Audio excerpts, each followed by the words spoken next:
I moved into my college dorm feeling excited and nervous. It was my first time living alone, away from my family, and I wanted the full college experience. The room was small but cozy, with a bed pushed against the wall, a wooden desk under the window, and a mirror bolted to the closet door. My roommate Sarah hadn't arrived yet, so I spent the first night alone, unpacking and getting settled. The next morning, as I was getting ready for class, I noticed something strange on my desk. A Polaroid picture. My hands froze as I picked it up. It was a picture of me, sitting at my desk, exactly where I was now. The angle suggested it had been taken from inside the room. My stomach twisted. I had locked the door when I went to sleep. Had Sarah arrived late at night and taken it as some weird prank? I shook off the unease and shoved the photo into my drawer. Later that day, I met Sarah when she finally moved in. She was friendly and chatty, the kind of person who could make anyone feel comfortable. I didn't mention the photo. I didn't want to come off as paranoid on the first day. That night, I locked the door again before bed and double-checked the windows. The next morning, another Polaroid was on my desk. My breath hitched. This one was even worse. It was me, asleep in my bed. My blanket was the same, my hair splayed across the pillow just as it was now. Someone had taken this while I was sleeping. I jumped out of bed, shaking Sarah awake. "Did you see anyone come in last night?" I asked, holding up the picture. Her brows knitted together. "What? Number, I was asleep." "What is this?" I explained, my voice shaking. She sat up, looking concerned. "Are you sure you locked the door?" "Yes." We checked the door, the windows. Everything was locked. There were no signs of forced entry. Sarah even suggested I might have sleepwalked and taken the photos myself, but that didn't make any sense. I had never sleepwalked in my life. That night, I stayed awake as long as I could, the fear gnawing at me. Around 3 a.m., my eyelids grew heavy, and I finally drifted off. I woke up to the sound of a soft click. My eyes snapped open. The room was dark, but I felt it. Someone was there. My pulse pounded in my ears. My breathing hitched as I scanned the room, my heart hammering in my chest. I strained my ears, trying to hear beyond the rush of my own panic. A shadow moved. It was subtle, just a shift near my closet. I held my breath, forcing myself not to react. My fingers trembled as I reached for my phone under my pillow. Slowly, I angled the screen toward the closet and pressed the power button, illuminating the room with its dim glow. Nothing. But then, something worse. My closet door was open. Just a crack. I didn't remember leaving it open. Swallowing hard, I turned on my flashlight and aimed it at the closet. My breath caught in my throat. There was a sliver of darkness between the door and the frame, just enough space for someone to stand behind it. I had two choices: run or open it. A cold sweat broke out across my skin. I sat up slowly, gripping my phone like a lifeline. My body screamed at me to leave, but my curiosity fought against my fear. With a deep breath, I swung the closet door open. Nothing. Just clothes hanging neatly, my shoes lined up at the bottom. But my body refused to relax. Something felt wrong. I closed the closet and turned back toward my bed, forcing myself to breathe. That's when I saw a new Polaroid sitting on my pillow. Hands shaking, I picked it up. My stomach dropped. It was a picture of me, just now, sitting up in bed, looking at my closet. I wasn't alone. I bolted up, shaking Sarah awake again. "We have to leave, now!" She saw my expression, saw the way my hands trembled, and didn't ask questions. We grabbed our keys and ran out of the dorm, spending the night in a friend's room. The next morning, we reported everything to campus security. They checked the room, but nothing was stolen. Nothing seemed out of place. The locks were fine, the windows secured. There were no hidden cameras, no signs of forced entry. Maybe it was a prank? One of the officers suggested. "Then how did they get in?" I snapped. He didn't have an answer. I requested to change dorms immediately. Sarah and I moved to a different building the same day. I never stayed in that room again. A few weeks later, I ran into the new girl who had moved into our old room. "Hey," she said, laughing nervously. "This might sound weird, but have you ever found Polaroid pictures in that room?" I felt my stomach drop. She pulled something out of her bag and handed it to me. A fresh Polaroid. It was a picture of her, taken from inside the closet. I take the subway to work every morning. It's part of my routine. Same time, same train, same route. It's always the same faces, the usual crowd of tired commuters staring at their phones, avoiding eye contact, lost in their own worlds. But a few weeks ago, I started noticing it. He wasn't like the others. He never looked at his phone.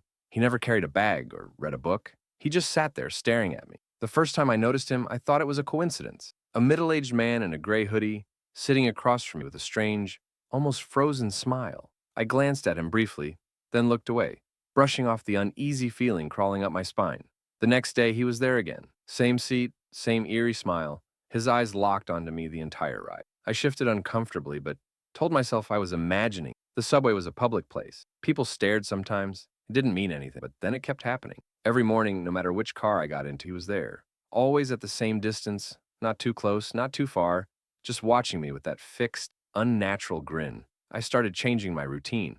I took the train at different times, used different entrances, even switched subway lines. But no matter what I did, he was always there, smiling at me. I told myself I was being paranoid. Maybe he was just another commuter who happened to take the same train. Maybe I was reading too much into it. But deep down, I knew that wasn't true.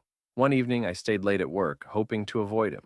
By the time I left, the station was nearly empty, the usual rush hour crowds long gone. The fluorescent lights flickered overhead as I stepped onto the platform, my footsteps echoing in the silence. I dared to hope, just for a second, that I had finally lost him. Then I felt it, that creeping sensation, that awareness of being watched. I turned my head slowly, my pulse pounding in my ears. He was standing at the far end of the platform, closer than ever, still smiling. Something in me snapped. I wasn't going to let this go on. I took a deep breath, clenched my fists, and walked straight toward him.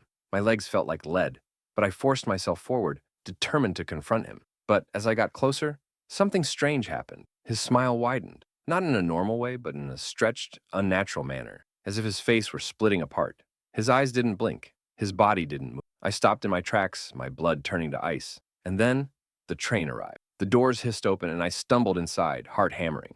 The moment I turned around to check, he was gone. I barely slept that night. Every time I closed my eyes, I saw that horrific, stretched grin, the way his lips curled too far, as if his face was made of something that wasn't entirely human. I told myself I was imagining things, that it was a trick of the flickering lights, but deep down I didn't believe that.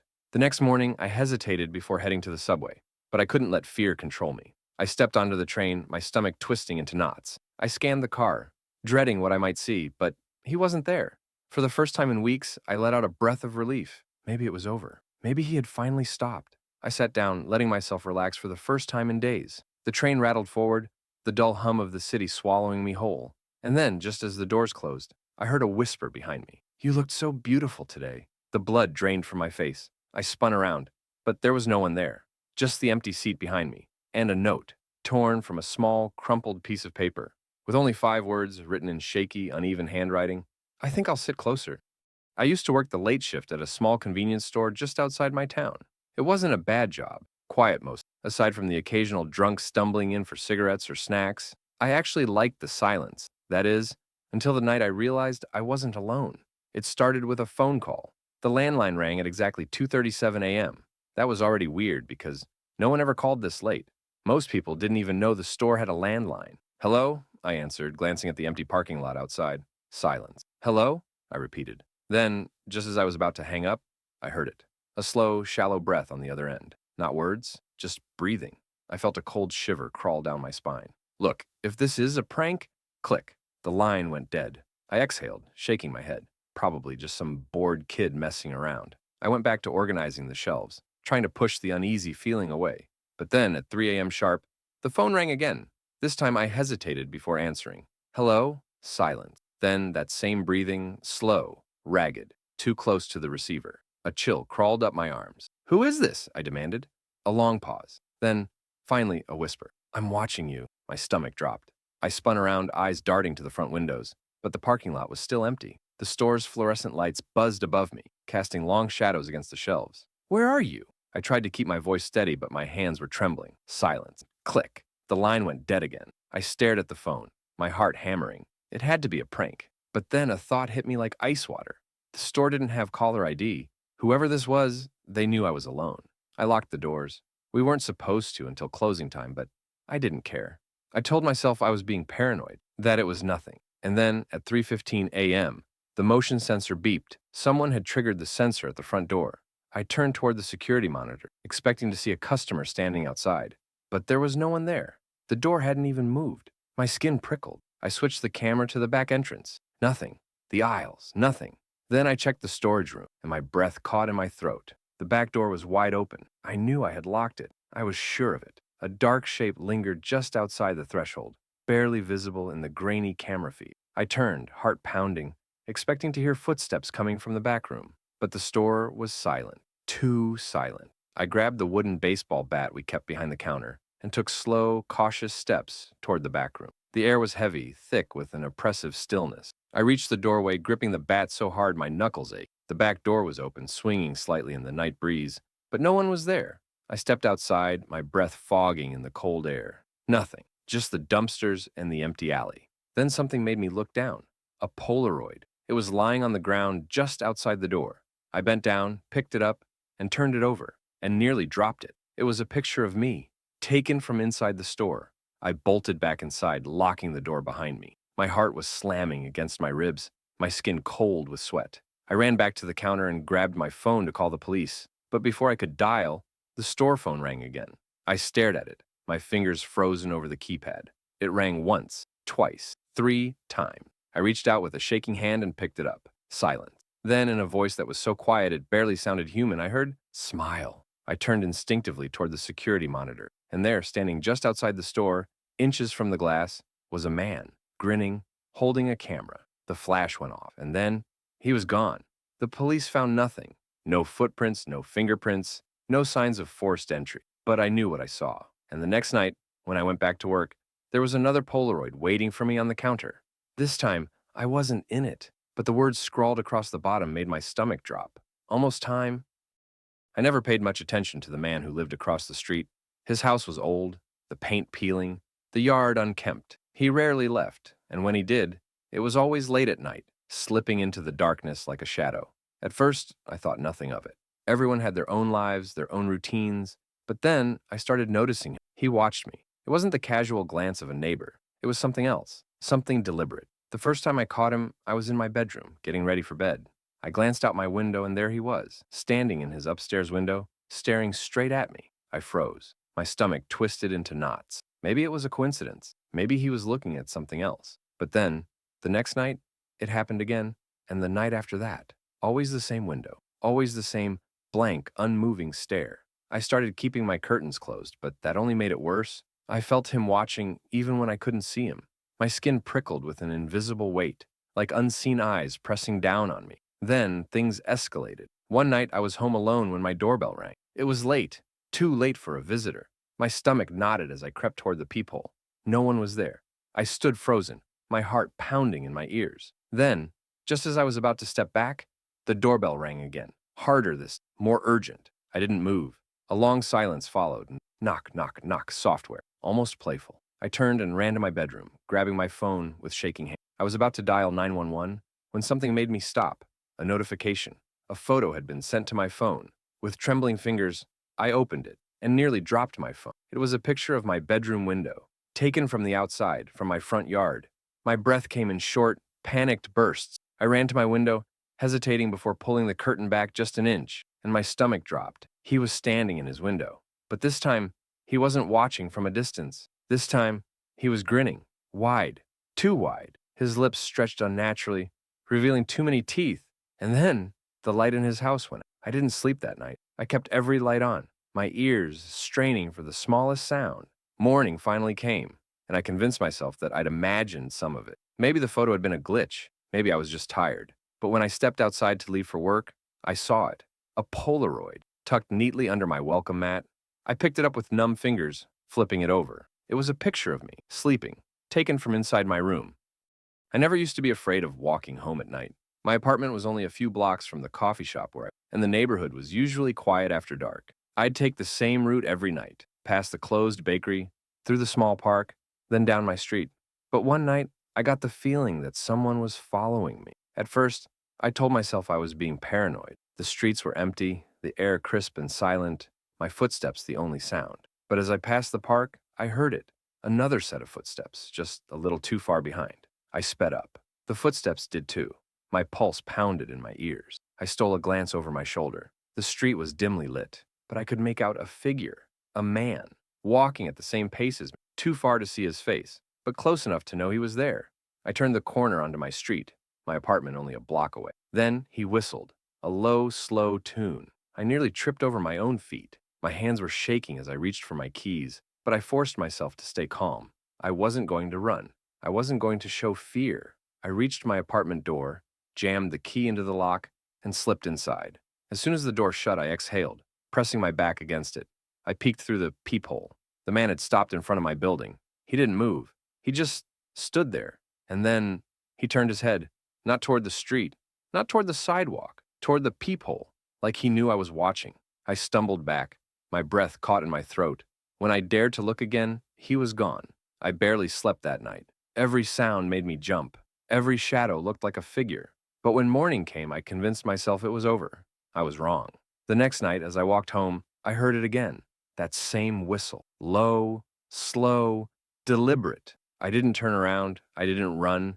I just walked faster, my heart slamming against my ribs. When I reached my building, I fumbled with my keys, desperate to get inside. And then, just as I pushed open the door, a voice, software close. Why don't you smile for me? I slammed the door and locked it. My hands were shaking so badly I could barely breathe. I checked the peephole. He was closer this time, right outside and grinning. I didn't leave my apartment for 3 days. I called in sick to work. I kept the curtains drawn. I checked the locks over and over. On the fourth night, I convinced myself it was safe. I was wrong. I woke up around 2 a.m. to a sound, a soft, slow whistle coming from inside my apartment. I always thought I was careful. Living alone in a small apartment, I took every precaution, double-checking my locks, never walking home too late, keeping my phone in my hand whenever I was out. But none of that mattered, because he was already inside. It started with small things. A cabinet left open when I knew I'd closed it. A light turned on in the bathroom when I swore I'd shut it off. At first, I brushed it off. I was tired, distracted. Maybe I'd just forgotten. Then, one night, I came home late from work and felt it the moment I stepped inside. Something was off. The air was too still, too heavy. A faint scent lingered. Something unfamiliar, something wrong. I told myself I was imagining it. But as I moved through the apartment, checking each room, I couldn't shake the feeling. That night, as I lay in bed, I heard it. A soft creak, like a footstep. I held my breath. My body went rigid. I strained to listen, my heart pounding. Silence. Then, another creak, closer. I reached for my phone with trembling hands, my fingers barely able to unlock it. I turned on the flashlight and aimed it toward my bedroom door. Nothing. I forced myself to get up, checking the apartment. Every window was locked. The front door was bolted. There was no one there, but sleep never came. The next morning, I found something that made my stomach drop. My closet door was open just an inch. I knew, without a doubt, that I'd closed it. I didn't check inside. I didn't want to. Instead, I left the apartment, trying to convince myself I was being paranoid. That night, I placed a chair under the doorknob before going to sleep. At 3:14 a.m., I woke up. The chair had been moved. The door was wide open, and I wasn't alone. I felt him before I saw him. The presence in the darkness, the weight of unseen eyes. Then, movement, a shifting shape in the shadows. I reached for my phone, my breath stuck in my throat.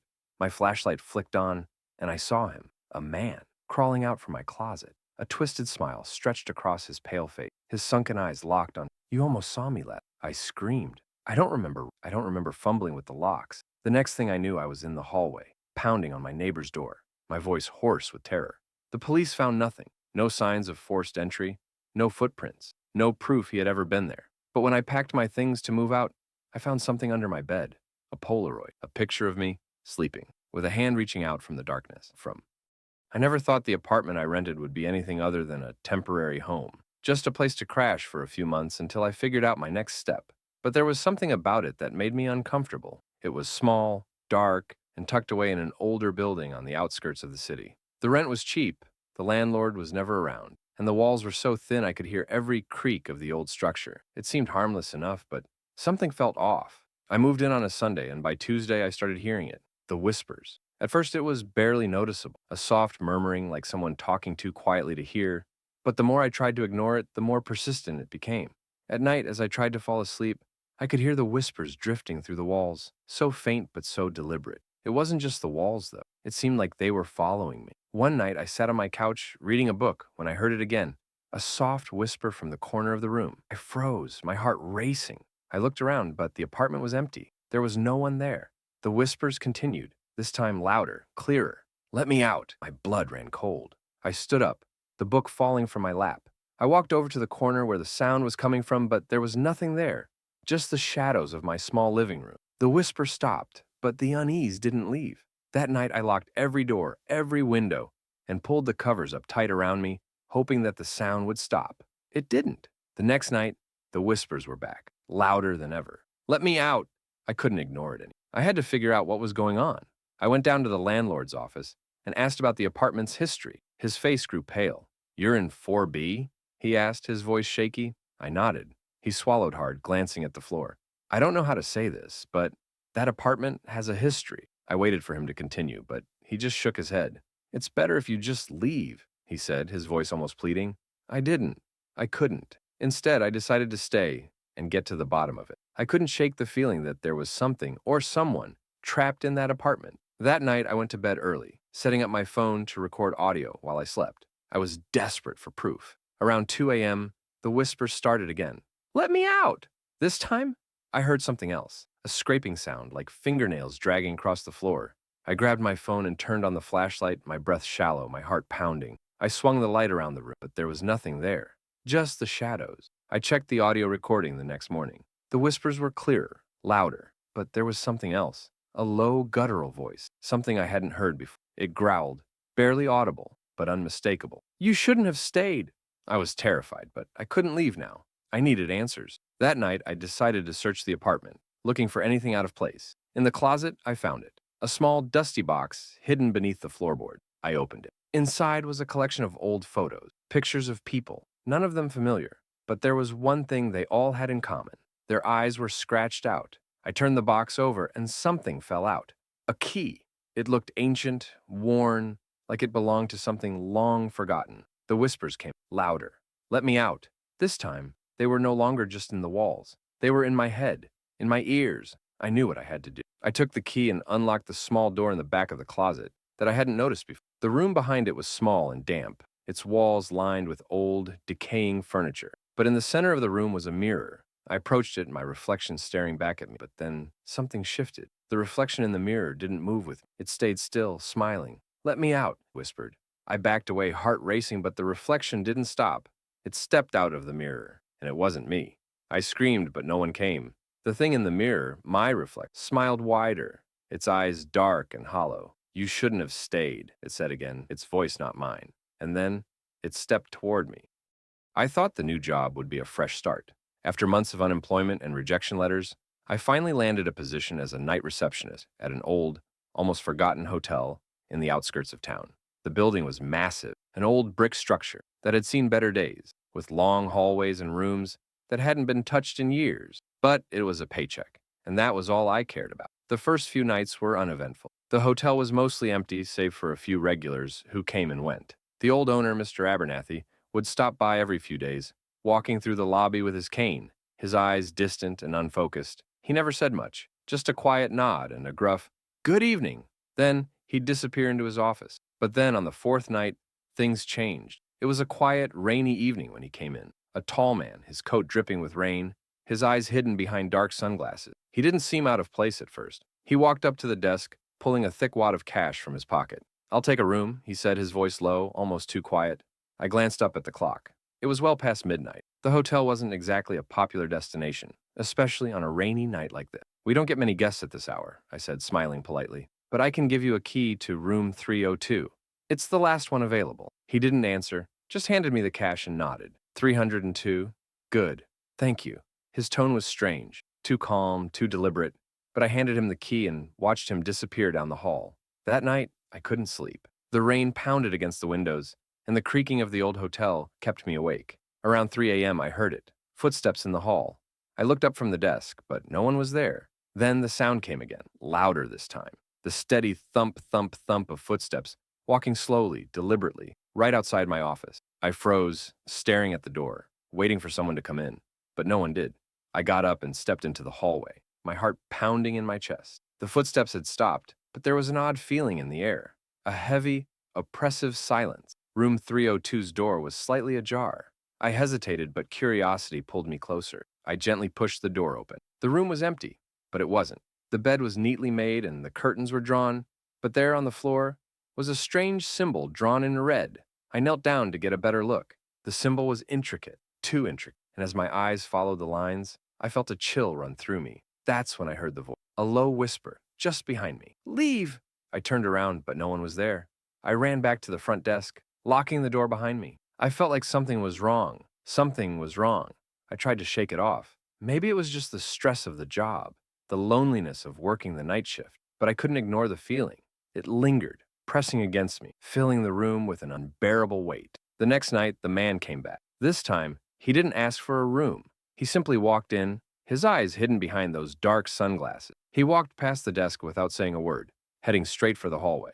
I felt the hairs on the back of my neck stand up as he passed. I watched him move down the hall, his footsteps unnaturally quiet. He stopped at the door to room 302, and then he turned to face me. His eyes, hidden behind the sunglasses, were staring directly at me. I don't know why, but I felt an overwhelming urge to go to him, to see what he wanted. But I couldn't move. I was rooted to the spot. He smiled, a slow, unnerving smile. Then he stepped into the... I ran to the hallway and reached for the door handle to 302, but it wouldn't budge. Something was blocking it, something heavy. I pressed my ear to the door, and that's when I heard it. The sound of scraping, like nails dragging across the floor. The whisper came again. Leave. I stepped back, my mind racing. This was insane. I had to get out of there. But then the door swung open. The man was gone, and the room, it was different. The walls were covered in symbols, the same red markings I had seen earlier, but now they were more elaborate, more chaotic. The bed was overturned, the furniture smashed, and standing in the corner of the room was Mr. Abernathy, his eyes wide, his hands trembling. Leave, he whispered, barely audible. You shouldn't have stayed.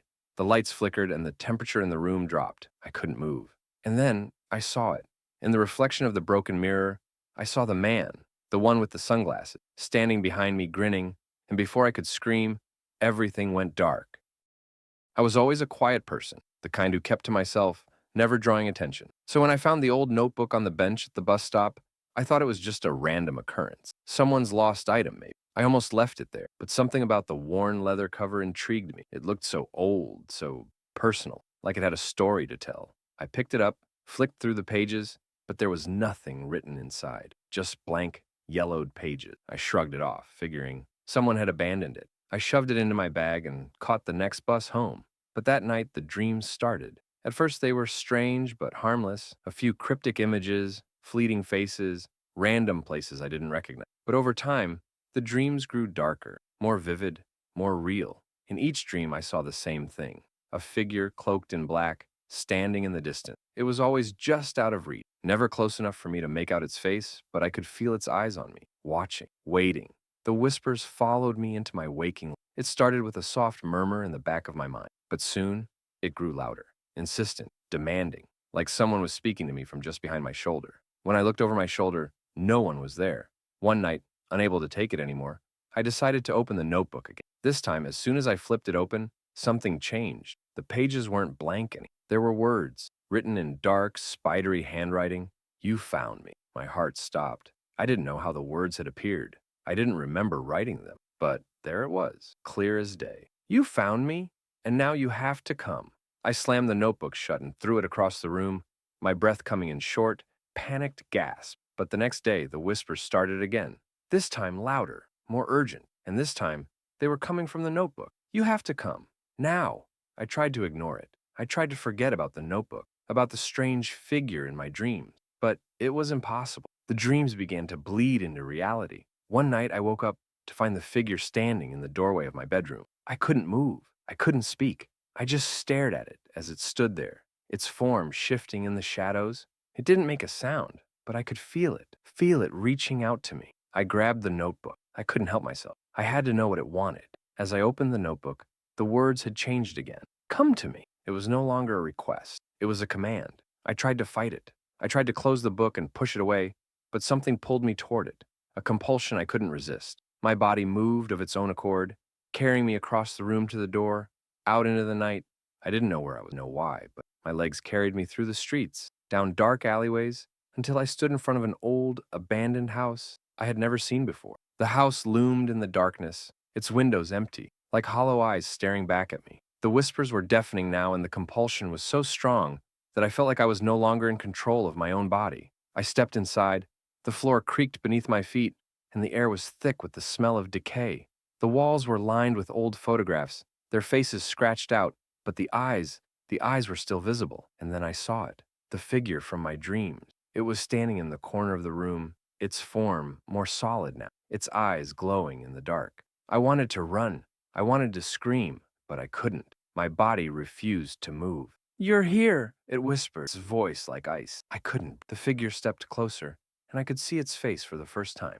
It was my own. You have always been here, it said, its voice echoing in my head. I tried to scream, but no sound came out. I wanted to tear my eyes away from it, but I couldn't. I was trapped, locked in place by the force that had been drawing me to this moment. And then As the figure reached out to touch me, I saw it. In its hand was the notebook, the same notebook I had found all those weeks ago. You belong to me now, it whispered. And with those words, everything went black. I woke up in my bed, drenched in sweat, my heart racing. The sunlight filtered through the window and everything seemed normal again. But when I looked at my nightstand, I saw the notebook, and the words had changed once more. You didn't think I'd let you go, did you? I was always a quiet person, the kind who kept to myself, never drawing attention. So when I found the old notebook on the bench at the bus stop, I thought it was just a random occurrence. Someone's lost item, maybe. I almost left it there, but something about the worn leather cover intrigued me. It looked so old, so personal, like it had a story to tell. I picked it up, flicked through the pages, but there was nothing written inside, just blank, yellowed pages. I shrugged it off, figuring someone had abandoned it. I shoved it into my bag and caught the next bus home. But that night, the dreams started. At first, they were strange but harmless, a few cryptic images, fleeting faces, random places I didn't recognize. But over time, the dreams grew darker, more vivid, more real. In each dream, I saw the same thing, a figure cloaked in black, standing in the distance. It was always just out of reach, never close enough for me to make out its face, but I could feel its eyes on me, watching, waiting. The whispers followed me into my waking life. It started with a soft murmur in the back of my mind, but soon it grew louder, insistent, demanding, like someone was speaking to me from just behind my shoulder. When I looked over my shoulder, no one was there. One night, unable to take it anymore, I decided to open the notebook again. This time, as soon as I flipped it open, something changed. The pages weren't blank anymore. There were words, written in dark, spidery handwriting. You found me. My heart stopped. I didn't know how the words had appeared. I didn't remember writing them, but there it was, clear as day. You found me, and now you have to come. I slammed the notebook shut and threw it across the room, my breath coming in short, panicked gasp. But the next day, the whispers started again, this time louder, more urgent, and this time, they were coming from the notebook. You have to come. Now. I tried to ignore it. I tried to forget about the notebook, about the strange figure in my dreams, but it was impossible. The dreams began to bleed into reality. One night, I woke up to find the figure standing in the doorway of my bedroom. I couldn't move. I couldn't speak. I just stared at it as it stood there, its form shifting in the shadows. It didn't make a sound, but I could feel it reaching out to me. I grabbed the notebook. I couldn't help myself. I had to know what it wanted. As I opened the notebook, the words had changed again. Come to me. It was no longer a request. It was a command. I tried to fight it. I tried to close the book and push it away, but something pulled me toward it, a compulsion I couldn't resist. My body moved of its own accord, carrying me across the room to the door, out into the night. I didn't know where I was, know why, but my legs carried me through the streets, down dark alleyways, until I stood in front of an old, abandoned house I had never seen before. The house loomed in the darkness, its windows empty, like hollow eyes staring back at me. The whispers were deafening now, and the compulsion was so strong that I felt like I was no longer in control of my own body. I stepped inside. The floor creaked beneath my feet, and the air was thick with the smell of decay. The walls were lined with old photographs, their faces scratched out, but the eyes were still visible. And then I saw it, the figure from my dreams. It was standing in the corner of the room, its form more solid now, its eyes glowing in the dark. I wanted to run. I wanted to scream, but I couldn't. My body refused to move. You're here, it whispered, its voice like ice. I couldn't. The figure stepped closer, and I could see its face for the first time. It was my own. You have always been here, it said, its voice echoing in my head. I tried to scream, but no sound came out. I wanted to tear my eyes away from it, but I couldn't. I was trapped, locked in place by the force that had been drawing me to this moment. And then, as the figure reached out to touch me, I saw it. In its hand was the notebook, the same notebook I had found all those weeks ago. You belong to me now, it whispered. And with those words, everything went black. I woke up in my bed, drenched in sweat, my heart racing. The sunlight filtered through the window and everything seemed normal again. But when I looked at my nightstand, I saw the notebook, and the words had changed once more. You didn't think I'd let you go, did you? I thought I knew my neighbors well. After all, we'd lived in the same quiet suburban neighborhood for years. Everyone kept to themselves, but we were friendly. Waves when we passed each other, the occasional chat at the mailbox. Nothing unusual. That was until the new couple moved in next door. It wasn't that they were strange at first glance. In fact, they seemed like the perfect neighbors. They were always polite, smiling when they waved or stopped to talk. They kept their yard immaculate, their house pristine, and they even brought over a freshly baked pie when they first moved in. But there was something off, something that didn't sit right. It started small. I would catch glimpses of them through the window, standing motionless in the living room, staring out into the street. Sometimes it was late at night when I couldn't sleep. Other times it was in the early hours of the morning. The sun was still barely up. They never seemed to be doing anything, just standing there. At first, I chalked it up to them adjusting to the new place, maybe finding it hard to settle in. But then I noticed it happening more often. And not just them, there were strange noises coming from their house at odd hours, soft, scratching sounds, like someone was dragging something across the floor. Other times, it was a low, eerie humming that echoed through the walls. One evening, I decided to knock on their door to see if everything was okay. When I arrived, they answered almost immediately, as if they'd been waiting for me. "Hello, how are you? Come on in," they said, too cheerfully. I hesitated, but their warm smiles made it hard to refuse. They invited me in, and the moment I crossed the threshold, I felt wrong. There was something unsettling about their home. The air was thick, heavy, as if something had been lingering there for years. The furniture was well kept, but the space felt sterile, like a museum exhibit. I sat down with them in the living room, trying to ignore the oppressive feeling in the air. They offered me a drink, and we talked for a while about normal neighborly things, work, the weather, and how they were settling into the area. But the whole time, I couldn't shake the feeling that they were watching me, like they were studying, sizing me up. And then the strangest thing happened. As we chatted, I noticed something in the corner of the room, a small, peculiar object. It was a mirror, about the size of a dinner plate, leaning against the wall. I hadn't seen it when I first walked in, but now it was right there, just a few feet away. "Is that new?" I asked. My curiosity piqued. The couple exchanged a brief glance before they both smiled. "Oh, that? It's nothing special," the wife said, her voice a little too smooth. "We've had it for years. It's just something we like to keep around." But the way they said it sent a chill down my spine. The mirror seemed to shimmer unnaturally in the dim light, the edges almost shifting as though it were alive. I felt drawn to it, unable to look away. Without thinking, I stood up and walked over to it. As I looked into the glass, I felt a wave of dizziness wash over me. The reflection in the mirror it was as though the room behind me was distorted, warped, like I was staring into some kind of alternate reality. I reached out to touch the mirror, but before my fingers could make contact, I heard a voice that wasn't mine, but was inside my head. It whispered to me so faintly that I almost missed it. "Help me. Get out." I recoiled, stumbling back. My breath came in shallow gasps, my heart pounding in my chest. I turned to the couple, but they were standing unnaturally still, their smiles now gone, replaced by something much darker. Their eyes weren't right. There was something hollow about them, like they were no longer human. "Is something wrong?" the husband asked, his voice low, almost mechanical. Before I could answer, I felt the urge to. It was overwhelming, a primal fear gripping. I excused myself quickly, but as I reached the door, the wife's voice stopped me. "You're not going anywhere," she said, her tone sweet but with an edge that made my blood run cold. "You're ours now." I froze, my hand on the doorknob. The air thickened and the door slammed shut on its own. I turned around, my breath caught in my throat, but the couple was gone. The house was empty, but the feeling of being trapped remained. I tried to break down the door, but it wouldn't budge. The windows were locked from the inside, and the more I struggled, the more I realized I wasn't alone. There was something else in the house, something watching me from the shadows. And then, as I looked toward the mirror again, I saw it, a reflection, not of the room, but of a dark figure standing in the corner, staring at me with hollow eyes. I couldn't tell if it was real or if I was losing my mind, but I knew one thing. I had to get out. With everything I had left, I managed to force the door open and stumble into the yard. I ran, not stopping until I reached the street. The house behind me was silent, but I knew they were still inside, waiting for me to return.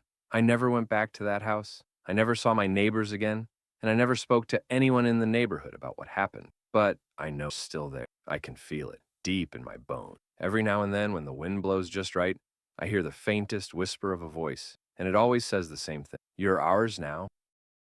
I had never been one to believe in the supernatural. I always chalked up strange occurrences to coincidence or my own overactive imagination. But that was before I moved into the old Victorian house on the outskirts of town. It had always been my dream to live in a place with character, a home with history. So when I found the house, priced well below its value, I thought I'd struck gold. The real estate agent seemed oddly eager to get rid of it, but I didn't think much of it. The house was beautiful despite its age, tall, creaky, with dark wood paneling and floors that groaned beneath every step. The moment I walked in, I could feel the weight of the past in the air, but I was determined to make it my own. The first few nights weren't bad. The house creaked as old houses do, and I didn't mind. But then, on the third night, I woke up to the sound of footsteps. It was a slow, deliberate sound, as if someone was walking up and down the hallway outside my bedroom door. I froze, my heart pounding in my chest. I listened intently, trying to tell myself it was just the house settling, but the sound was too distinct. I got out of bed and opened my bedroom door, but the hallway was empty. Nothing was out of place, but the air felt thick, almost suffocating. I chalked it up to my nerves and went back to bed. The next few days, I began noticing more strange things. Objects would move when I wasn't looking. A book would be on the shelf one moment and on the floor the next. A light would flicker and then go out. And then, one evening, as I was unpacking in the living room, I noticed something odd. A portrait on the wall, one that had been there since I moved in, was now slightly askew. I stood up and adjusted it, but as I did, something caught my eye. At the edge of the frame, partially obscured by shadows, was a name I hadn't seen before. It was carved into the wood. Margaret. I stood there for a moment, trying to make sense of it. It was the name of the previous owner, but why was it hidden like that? That night, I couldn't sleep. Every little sound made my heart race. I heard whispers from the hallway, faint and unintelligible, but they seemed to come from everywhere at once. I couldn't make them stop. I tried covering my ears, but the whispers only grew louder. In the dead of night, I finally gave in.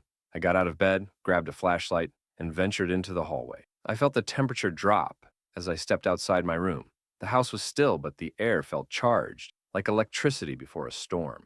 I approached the staircase that led to the attic, and that's when I saw it. A figure standing at the top of the stairs. It was a woman, dressed in dark, tattered clothing, her long hair falling over her face. She was still, motionless, her head tilted at an unnatural angle. For a moment, I thought my mind was playing tricks on me, but then she moved. She turned and vanished into the attic. I couldn't breathe. I backed away slowly, my heart racing in my chest. Who was she? The next morning, I decided to look into the house's history. I went down to the local library and found old newspaper articles about the property.